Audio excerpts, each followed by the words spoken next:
Well, I think it's very clear from talking to Iowans when I'm in Iowa, and also all the phone calls have been coming in the last week, that the people of Iowa really have a great deal of questions about whether or not this does enough, considering how terribly bad the budget situation is in the United States and the legacy of debt that we're leaving to our children and grandchildren.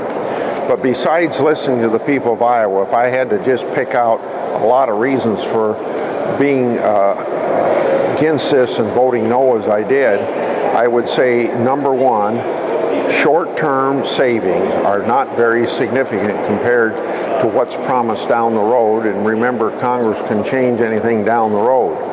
Number two, we have 44% of the budget is entitlements, Social Security, Medicare, etc. And this doesn't do anything about that. And it's not a question of Social Security and Medicare saving money. It's a question of preserving the programs for our children and grandchildren. And unless we deal with the problems of entitlements, we aren't going to have any programs for our children and grandchildren, particularly on Medicare, a little less so for Social Security. And thirdly, the president is making a big push once again for increase in taxes. And quite frankly, we don't have a problem that Iowans are undertaxed.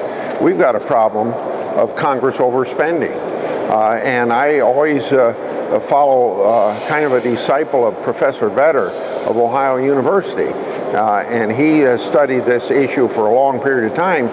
That's completely counter to the common sense that if you raise tax rates, you're going to bring in more revenue. You reduce them, you're going to bring in less revenue.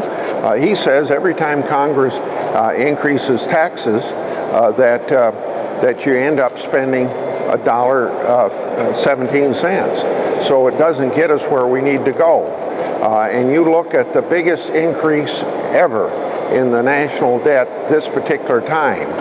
This president did inherit a bad situation from President Bush, but any measure of the economy, whether it's unemployment or inflation or interest rates or value of homes, etc., this president has made everything worse. And so we've got to turn it around. It's going to have to be done by the electorate in the next election.